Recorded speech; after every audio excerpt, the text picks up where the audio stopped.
世界の辺境マニアです。前回の動画、ベトナム、ラオス、カンボジアの三国が交わるドラゴンテールエリア、三国国境からハノイに移動してきました。今回は、ベトナム、ラオス、中国の三国が交わる三国国境に行きます。1日目のバス移動、7時間。2日目のバス移動、13時間。3日目の車移動、8時間。この三国国境へは、ハノイから総移動時間、28時間。距離は約 2400km。3日間のバス移動と最後は車移動で進みます。壮絶な長時間のバス移動、少数民族の家に宿泊、地獄の悪路、ぼったくりのベトナム人との戦い、いろいろと苦労してたどり着いた、ベトナム、ラオス、中国の三国が交わる三国国境。3つの国が交わるなんて、国境マニアとしては、相当価値の高い国境です。しかも、3日間もかけて壮絶な道を行かなければいけない国境なんて、じらしにじらされた犬が餌を与えられた時のように、国境にたどり着いた時の喜びは、爆発的な感動と、圧倒的な達成感を感じることができるでしょう。国境が好きな人間にとっては言葉にならないほどの喜び、究極の国境体験を、最後までゆっくりとご覧ください。私は現在、ベトナムの首都、ハノイにいます。ハノイは何十回も来たことがあるので、観光はしません。ベトナム、ラオス、中国の三国が交わる三国国境に行くための、バスに乗るためのトランジットみたいな感覚で、ハノイに一泊しました。とにかく、行き方がわからないので、適当な旅行会社に行って、三国国境の方向に向かうバスを予約し、次の日の朝、9時にバスに乗って出発しました。具体的な地名は、どこに行くかは自分でも分かっていません。とにかく、今日は三国国境の方向に向かい、行けるところまで行きます。どこまで行けるのかわからないので、当然、ホテルも予約できません。最終到着したところで、ホテルを探す予定です。ハノイの市街地は、高速道路を使ってスムーズに進みます。しかし、すぐに高速道路は終わり、下道を走ります。この後、とんでもないハプニングがあるとは知らずに、今は、まだ、のどかな平和なベトナムの田舎町を走ります。こんな方面に行く人は、めったにいないのか、実は、このバス、ハノイから乗車したのは、私一人です。なぜか、他に乗客はいなくて、途中からも誰も乗ってこなく、20人ほど乗れる、日本でいうと、マイクロバス程度の大きさのバスに、贅沢にも、私一人で乗車しています。ハノイを出発して4時間ほど経過したところで、運転手さんが、オイル交換をするから、少し休憩。と言って、道端のお店に立ち寄り、オイル交換が始まりました。日本なら、お客さんを乗せている途中で、オイル交換をしたり、ガソリンを入れるなんてしないと思いますが、ベトナム、東南アジアでは普通にガソリンを入れたり、オイル交換をしたりします。オイル交換も終わり、改めて出発です。ベトナムの田舎道を、どんどん西に向かって進みます。私、一人しか乗っていないので、運転手さんと翻訳アプリで世間話をしながら、楽しく走ります。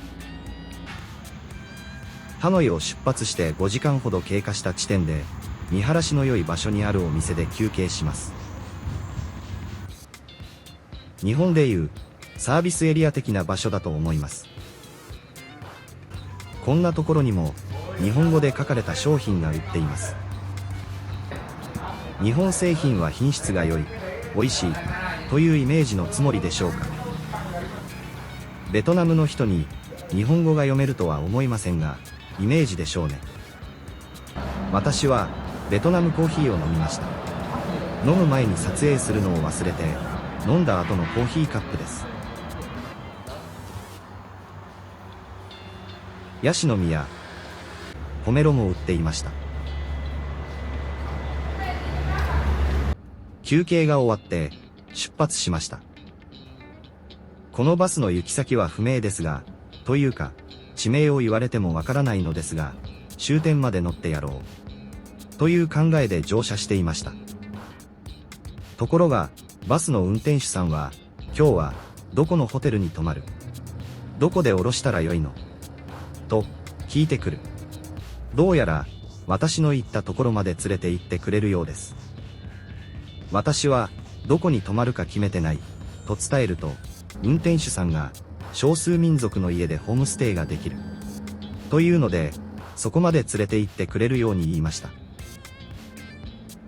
すぐさま、バスに揺られながら、スマホで調べると、ホアビン省のマイチャウ県には、白タイ族や、モン族などの、少数民族が住んでおり、高い化式の伝統家屋で生活し、独特の文化や豊かな自然が残る地域、と、出てくるので楽しみになってきました。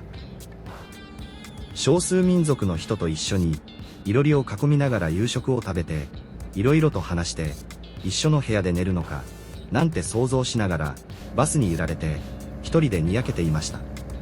こんな体験、嫌な人もいるでしょうが、私は大好きです。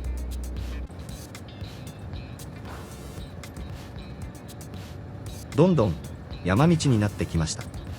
しばらく走ると、白い石灰岩の崖でできた、噴景峠、という景勝地に差し掛かり、運転手さんは、ここで写真撮影しなさい。と、止まってくれました。この、噴景峠は、ベトナムで最も美しい峠とされ、別名、天国の門の峠や、ホワイトロック峠とも呼ばれているらしいです。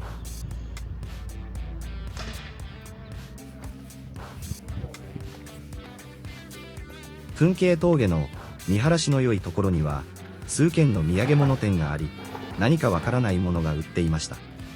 バスの運転手さんに聞くと、どうやら食べ物ということはわかるのですが、それ以上はわかりませんでした。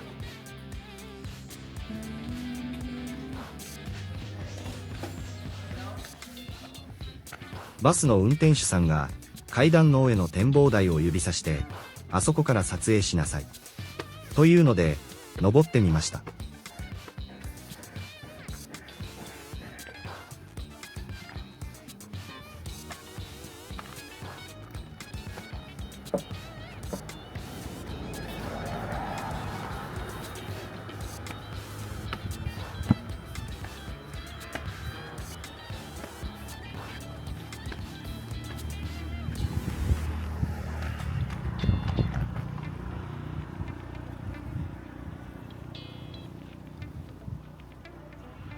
編集していて思うが、この素晴らしい光景はカメラでは伝えられない。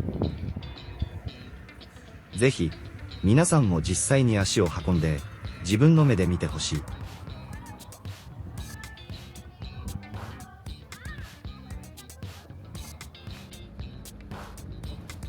噴景峠を出発して、さらに走ります。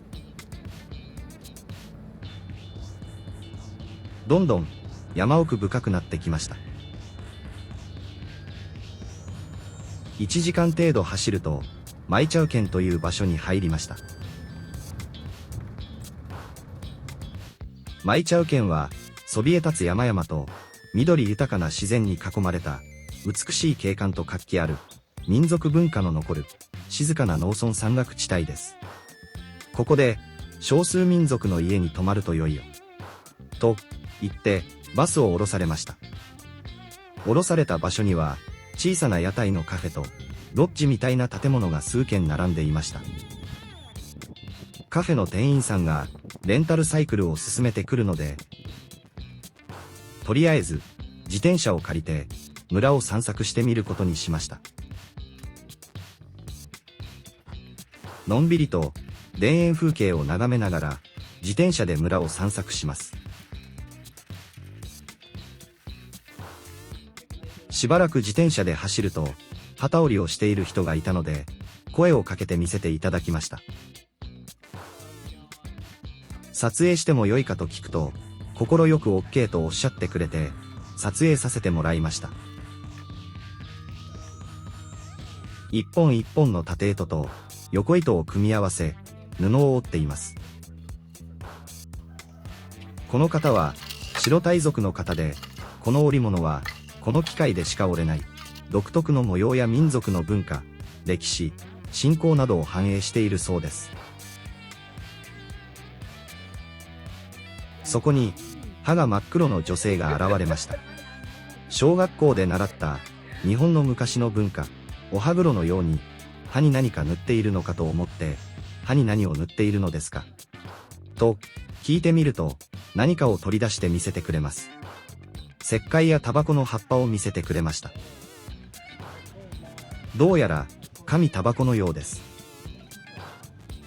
頼んではいないのですが、サービス精神旺盛なこの女性は紙タバコを実際に作って噛むところを見せてくれます。金馬の葉に石灰を塗り、槟榔の実、タバコの葉を包んで折りたたみ、口に入れて噛みます。金馬の葉とは胡椒科のつる性植物の葉で、独特の方向があるようです。槟榔の実はヤシ科の種子で、金馬の葉に包むと噛むタバコのような感覚になるそうです。しかし調べてみると、金馬の葉に石灰や槟榔の実、タバコなどを混ぜて噛むことで発がん物質が発生すると言われており、継続的に噛むことで歯が赤黒く染まり、虫歯や歯周病を引き起こす可能性があるようです。しかし昔からの民族の習慣なので、紙タバコを噛む習慣を続けることはしょうがないですね。近年の若者は紙タバコは噛まないようです。さらに自転車で走ると民族ダンスをしている女性の集まりがいました。観光用のショーなのかと思いましたが、お金を取られるわけでもなく、見ていてと誘われるまま見学しました。そのうち一緒に踊れと民族衣装の女性が私の手を引っ張り、手をつないで日本の竹をリズミカルに打ち合わせる音に合わせて、竹の開閉の間に足を踏み入れたり飛んだりして進み、ダンスをさせられました。まあその場はノリノリで踊っておきました。しかし無料で私のようなふらりと訪れた外国人に一緒に踊れとは何もない村なので、この民族の女性が集まって楽しむ娯楽なのでしょうね。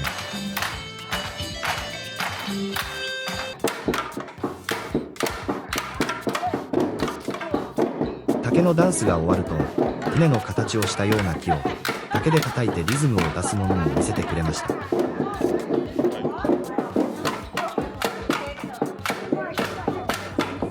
これも一緒にしろと竹を渡されて、一緒に竹で木をノリノリで叩きました。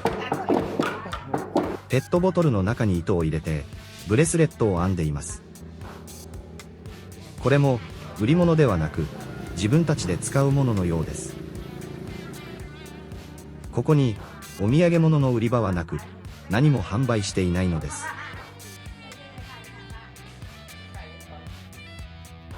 また自転車で村を散策しに走ります。田んぼの中にある高床式の建物です。民族衣装が干されていますが、住居なのか農作業用の小屋なのかは不明です。自転車を返却してレンタルサイクル屋さんに今夜泊まれる少数民族の家を紹介してくださいと頼むと、自分たちが経営する高床式のロッジを勧められましたが、実際に少数民族が生活している家に泊まりたいと言うと、この村ではそのようなサービスを提供している宿泊施設はないと言われました。少数民族の家に泊まることを楽しみにしていた私は、ここで引き下がるわけにはいかないと思い、しつこく少数民族の家に泊まれるところを探してくださいと何度も交渉しました。30分ほど交渉していると、いろんなところに電話をしてくれて、知り合いの家が泊まらせてくれるということで、そこのご主人さんがバイクで迎えに来てくれました。バイクの後ろに乗せてもらい、到着したのがこの家です。今夜はここに泊まっても良いとのことです。ホテルや民泊ではありません。リアルな少数民族の家庭です。ドキドキしてきます。私は何度も少数民族の方と触れ合い、家の中を見せてもらったことも何度もありますが、実際に泊まらせてもらうのは初めてです。ご主人さんは謙虚に、この家で本当に良いですかと聞いてくるので、大満足、楽しみです、と答え、家の中を見せてもらいました。高床式住居の2階には、仕切りも何もなく、いろりがあるだけです。いろりの上には、豚、牛、そしてネズミの肉が干してあります。ネズミは弓矢で捕まえるそうです。夜になって、ご主人さんと奥さんが夕食の準備をしてくれました。勝手に、少数民族だから質素な食事を想像していたのですが、予想外にも豪華な食事を準備してくれています。ちなみに、このキッチンは、ほとんど外です。そして、誰かわからない男性陣が次々と集まってきます。この男性陣は、ご近所さんだそうです。知らない外国人が来ているので、一緒に夕食を食べようと集まってくれたそうです。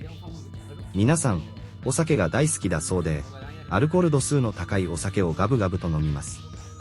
私はお酒が飲めないので、断るのに必死です。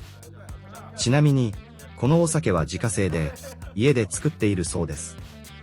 夕食というか、宴会は2時間ほど続き、スマホの翻訳アプリで楽しい会話が進みます。皆さんは白タイ族で、日本人と会うのは初めてだそうで、日本のことをいろいろと聞かれました。ただ、お酒が進むと本音が出てきて、日本のことは、あまり欲を持ってない部分も多々あるようです。例えば、ベトナム人が日本に出稼ぎに行く条件や待遇のことや、日本人観光客のマナーが悪いようなイメージも持たれているようです。日本人を代表して、その部分については、ごめんなさい、と、謝っておきました。食事も終わり、寝床を用意してもらいました。お風呂は、壁や仕切りなしの、野外での水シャワーのみなので、その日はお風呂は我慢しました。蚊帳とカーテンをセットしてくださっていて、そのまま眠りました。翌朝、窓やドアがないので寒くて早く目が覚めました。夜中にも何度も目が覚めて、途中から持ってきてたダウンジャケットを着て眠っていました。しかし、良い経験になりました。1階に降りると、朝から豪華な食事を用意してくださっていました。朝食を終えて、宿泊費を払おうとすると、ホテルではないので不要だ、と、受け取ってくれません。しかし、大変お世話になり、無料というわけにはいかないので、無理やり、お金を渡しましたが、どうしても20万ドンしか受け取ってくださいませんでした。大変お世話になり、ありがとうございました。その後、タクシーを呼んでもらい、街に出て、バスに乗ります。現在、午前9時。三国国境を目指して、ムオンライというところまでバスに乗ります。その距離、約 600km。バスの運転手さんに17時に到着すると言われました。約8時間のバスの旅です。今回のバスは数人乗車しているので、運転席の後ろの席に乗りました。このバスも、好きなところで手を挙げて乗って、好きなところで運転手さんに声をかけて降りるタイプのバスです。様々な人が乗り降りしていきます。人だけではなく、荷物や鶏なども積み下ろしされていきます。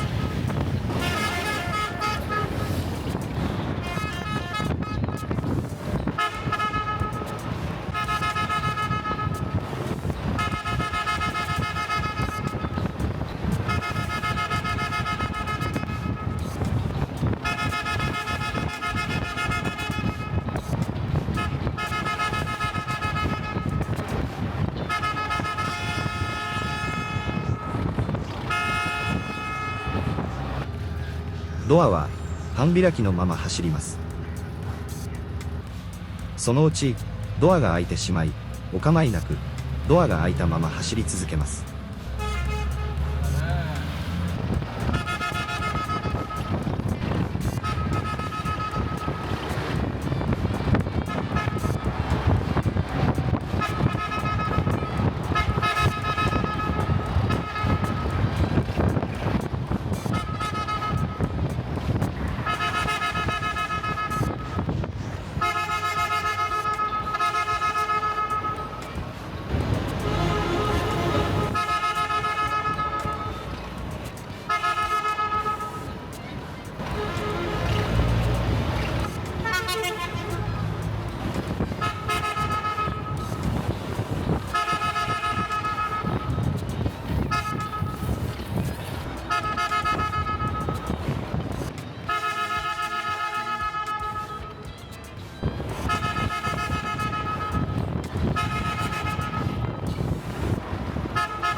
クラクション地獄に耐えながら、この辺りまで来ると、女性の頭の形が何かおかしいのです。通りすがりに見える女性のほとんどが、頭に小さな黒い帽子をかぶっています。コム族という少数民族だそうです。後で調べてみると、コム族は、動植物の名を自らの名字に使用し、その一族は、その名字に使用している動植物を決して食べないそうです。ちなみに、コム族の女性がバイクに乗る時にも、帽子は脱がないので、ヘルメットは、こんな感じになります。コム族の一族の名字が、例えば、牛さんならば、一生、牛を食べないということだそうで、その伝統的な文化を、きちんと守っている民族として知られているそうです。まだまだ遠い道のりを進みます。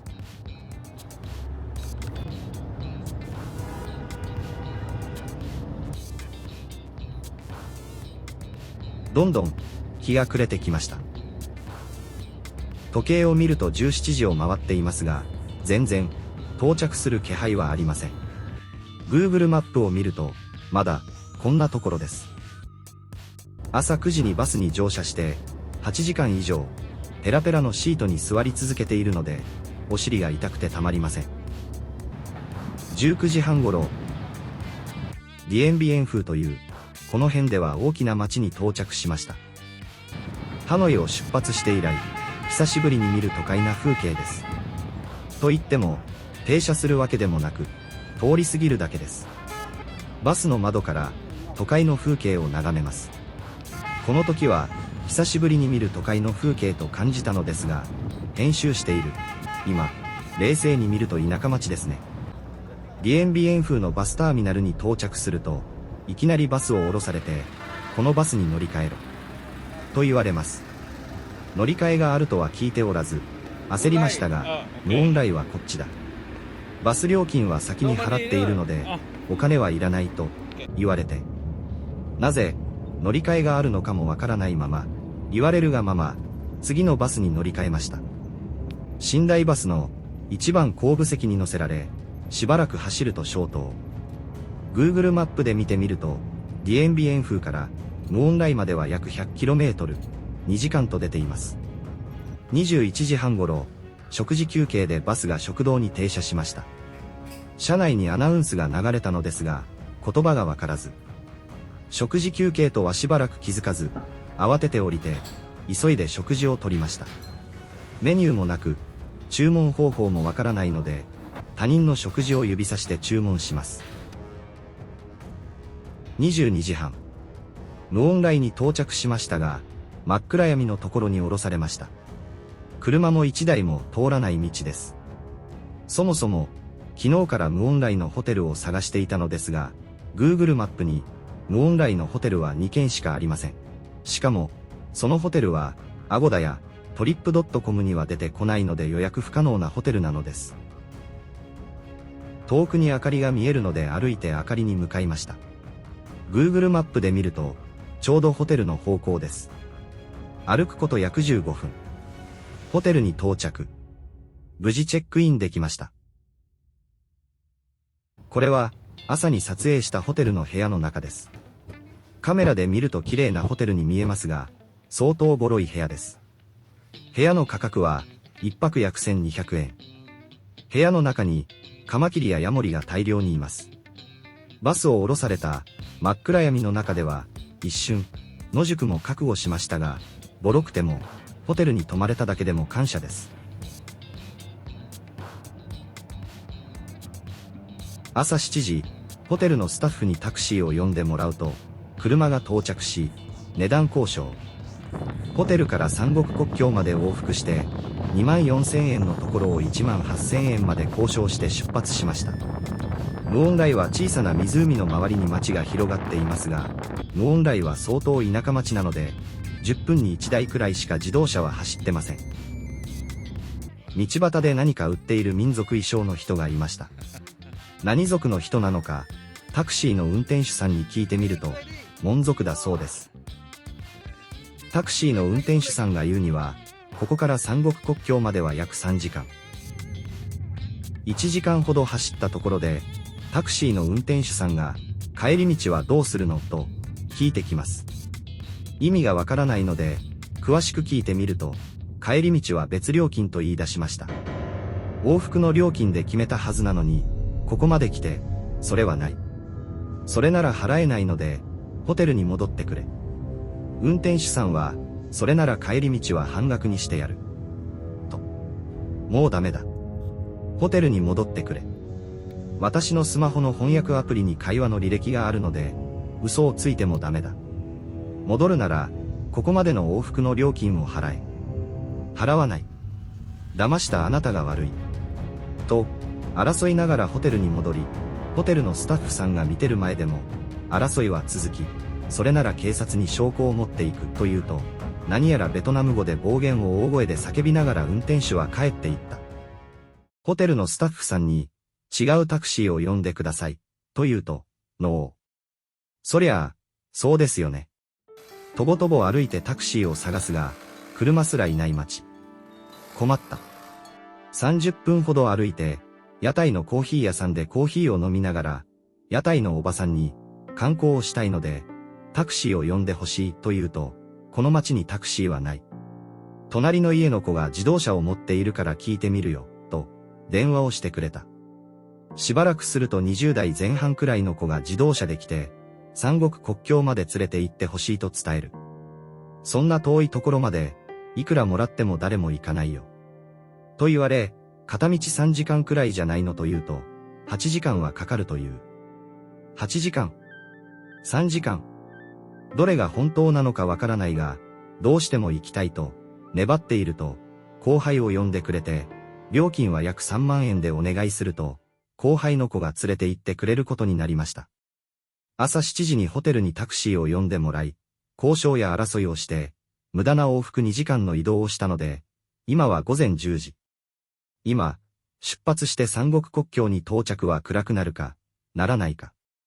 とりあえず早く出発しようと、後輩の車で出発しました。若い運転手さんが言うには、頑張って飛ばして、17時に到着して、戻ってくるのは深夜0時頃になるか、と。前にはひよこを大量に積んだバイクが走っています。見ての通り、道路状況が悪いので、何時に到着できるか不安です。しかし、若い運転手さんは、頑張って到着すると言ってくれています。本当に道路が悪く、工事中のところもたくさんあります。もし、三国国境に到着しても暗くなっていると、若い運転手さんは、三国国境付近で一泊して、朝に見学して帰ろう。とも言ってくれています。先ほどの騙したタクシーの運転手は、3時間で到着すると言っていたので、もしかしたら、もっと早く到着するのではないかと期待しつつ、最悪は、三国国境の山の中で、車中泊かもと、不安です。Google マップで見ても、何時間かかるのかとか以前に、三国国境までの道すら出てこないのです。地元の人の話を信じるしかないのですが、3時間と言ったり、8時間と言ったり、どれが本当なのか全然わかりません。何を信じてよいのかわからないまま、とにかく進むしかないのです。正直、しんどいです。ここまで来て、なぜ三国国境に行くのか、と、後悔すら、し始めてきています。ですが、ここまで来て諦めるのも悔しいので前に向かって進みます。こんな悪路も毎日毎日だと、普通に思えてきます。逆に、道路が綺麗だと、おお、と、感動してしまいます。通常の日本人の感覚ではないですね。もう、普通の日本人の感覚さえ、忘れてしまいそうです。私は、本当に日本人なのか。ハノイからここまで、3日間、毎日、何十時間も車に乗り続けて、頭が麻痺し始めてきています。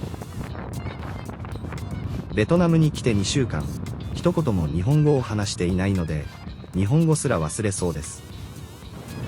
旅行中、何ヶ月も日本語を話さないのはいつものことですが、日本語を長期間話さないと、どんどん頭が悪くなっていくような気がします。本当にこれで良いのかと、楽しいが交互にやってきます。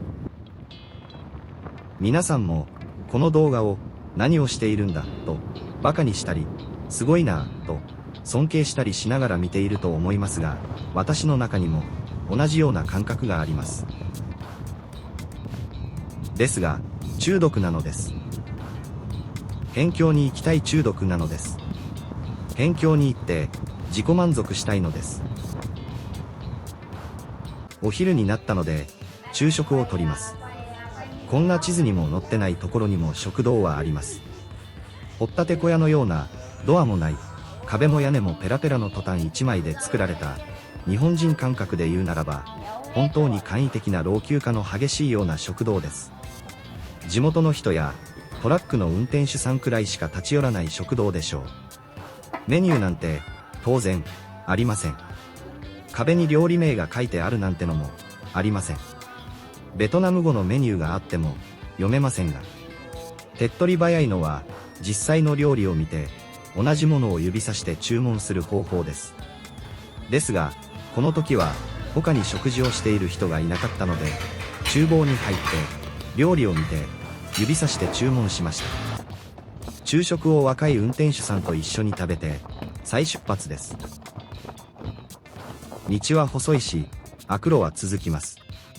こんな細い道の悪路でスピードは出せないし、対向車が来るたびに止まってすれ違わないといけないので、いつになったら到着することやら心配です。本当に明るい間に三国国境に到着できるのか。14時頃 Google マップを見ると、無音来から三国国境までのまだ半分くらいしか進んでいません。18時には真っ暗になるので、最悪でも17時半には到着したいところです。若い運転手さんが道が悪いので思うようにスピードが出せない。引き返すか進むかどうすると、冗談のような本気のようなことを聞いてきます。出発した時は頑張りますと気合が入っていたのに、若い運転手さんも弱気になってきているのか、私も進むか引き返すか相当悩みましたが、ここまで来て諦めるのも費用も時間ももったいない。最悪は車中泊でも野宿でもしてやると腹を決めて進む判断をしました。なぜここまで三国国境に行くことに熱くなるのか自分でもわかりませんが、国境には夢とロマンがあると信じています。国境マニアですから。そして辺境マニアですから。朝7時に出発して一度引き返して再出発して車の横に乗っているだけですが、連日こんな感じで長時間の移動疲れています。まあ長時間移動って疲れますものね。私は飛行機の長時間移動が一番嫌いです。続いてバスの長時間移動、次に車の長時間移動、電車の長時間移動が一番マシですね。旅行に行くには長時間移動はつきものですが、本当に飛行機の長時間移動は辛いです。前に民族衣装を着た人が歩いているので、若い運転手さんにストップストップと民族衣装の人を指さして撮影すると伝えると、若い運転手さんは民族衣装の人をゆっくり追跡し始めました。後ろ姿を撮影しながらなんだか笑えました。この人はモン族だそうです。三国国境に近づいてきましたが、少し日が暮れ始めています。明るい間に到着できるか、焦ります。ただ、ラッキーなことに、三国国境に近づくにつれて、道路状況は良くなってきました。国境まで何キロ、という看板が1キロごとに出てきました。カウントダウンのように、どんどん楽しみになっていきます。同時に、カウントダウンのように、日が暮れていきます。頼む。日暮れまでに到着してくれ。なんとか、ギリギリ明るい間に国境付近に到着しました。三国国境の石碑があるところに行く、脇道に入ります。三国国境の石碑まで、あと数百メートル。ハノイから総移動時間、28時間。3日間かけて、やっとたどり着いた三国国境が目の前にある。この苦労して、たどり着いた三国国境の喜びは、他に例えることのできない、最高の幸福感が待っています。アドレナリンがドバドバ出ます。楽しみ。もう、目の前に石碑の入り口の塔が見えている。やっとたどり着いた。と、思った瞬間。バイクに乗った軍人さんがいる。車に近づいてきて、何やら話しかけてくる。若い運転手さんが、ここは軍事区域なので、進入禁止。この先には進めない。と、軍人さんに言われた。という。